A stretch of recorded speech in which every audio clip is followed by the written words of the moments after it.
walking into a courtroom, confident and prepared, only to have a judge mock you in front of everyone, not because of your argument, but because of the color of your skin.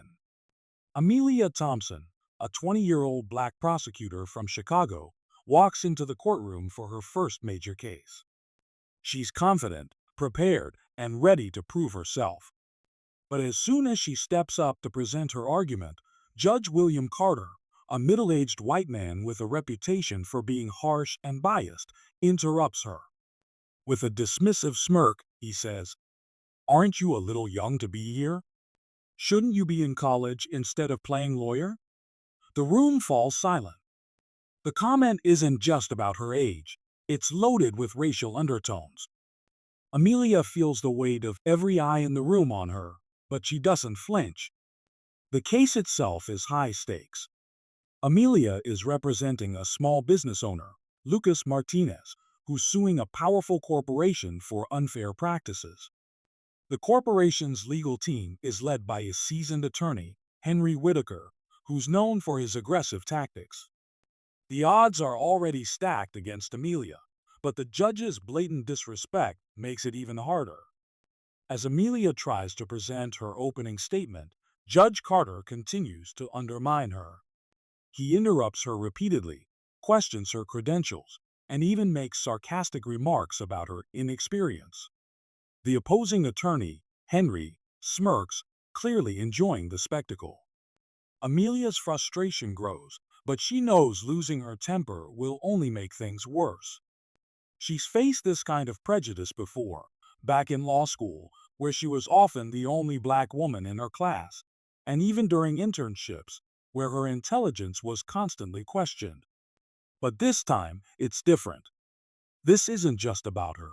It's about her client, Lucas, who's counting on her to win this case. The challenge is clear. Amelia must navigate not only the complexities of the case, but also the judge's blatant racism and the opposing attorney's condescension. Every word she says, every move she makes, is under scrutiny. But Amelia is determined. She knows she's more than capable, and she's ready to prove it, no matter how many obstacles are thrown her way. Amelia Thompson doesn't let Judge Carter's comments derail her. She takes a deep breath, straightens her posture, and begins her argument again, this time with even more precision. Her voice is steady, her words sharp, and her logic flawless.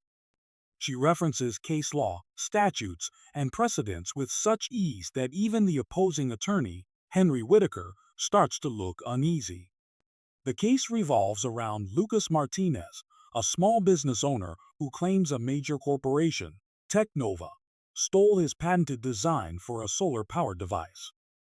Amelia presents evidence, emails, blueprints, and testimonies from experts that clearly show Technova's wrongdoing. But Judge Carter isn't making it easy. He interrupts her again, this time questioning the validity of her evidence. "Ms. Thompson, are you sure you're interpreting this correctly? This seems ambitious for someone of your experience."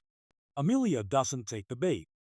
Instead, she calmly responds, "Your Honor, the evidence speaks for itself.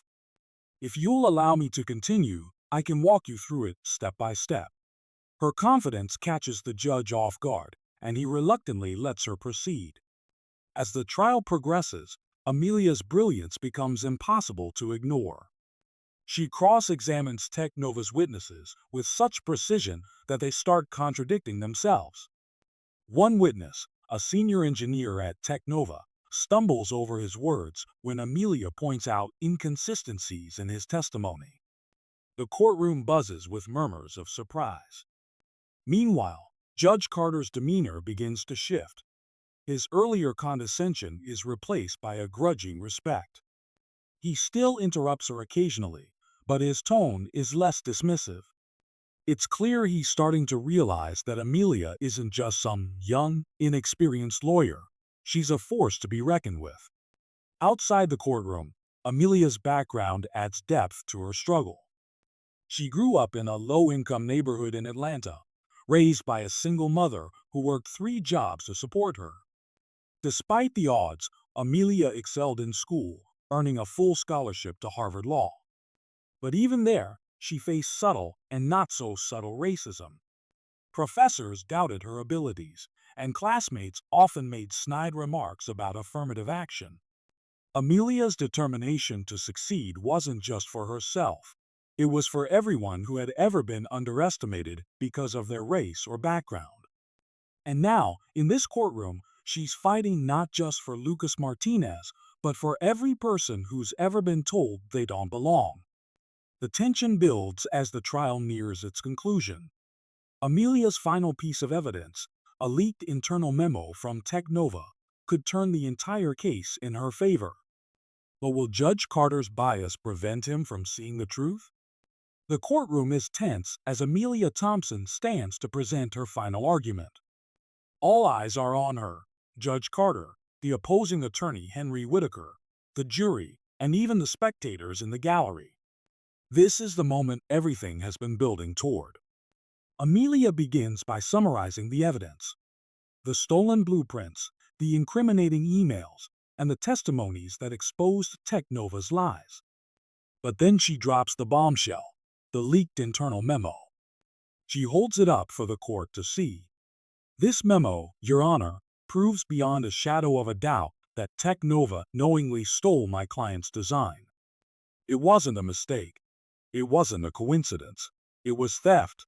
The memo, signed by Technova CEO, explicitly discusses Lucas Martinez's design and outlines a plan to replicate it without his permission. The room erupts in gasps. Henry Whitaker, Technova's attorney, tries to object, but Judge Carter silences him with a sharp wave of his hand. For the first time, the judge is fully focused on Amelia. Amelia doesn't stop there.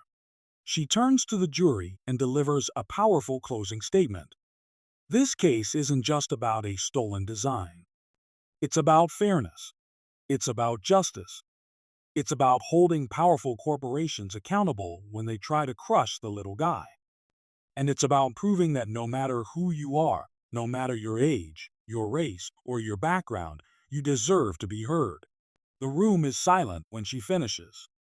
Even Judge Carter seems momentarily speechless. He clears his throat and calls for a recess to deliberate. As the jury files out, Amelia exchanges a quiet nod with Lucas Martinez. She's done everything she can. When the court reconvenes, the jury delivers their verdict. Technova is guilty. Lucas Martinez wins the case, and the courtroom erupts in applause. But the real victory isn't just the verdict, it's the way Judge Carter addresses Amelia afterward. "Ms. Thompson," he says, his voice uncharacteristically soft, "I must admit, I underestimated you. Your performance today was exceptional. It's not an apology, but it's as close as someone like him will ever get." Amelia simply nods. She doesn't need his approval to know her worth. As she packs up her things and walks out of the courtroom, she feels a sense of pride, not just for winning the case, but for proving that talent and determination can overcome even the deepest biases. If this story inspired you, hit that subscribe button. Because sometimes the most powerful lessons come from the most unexpected places.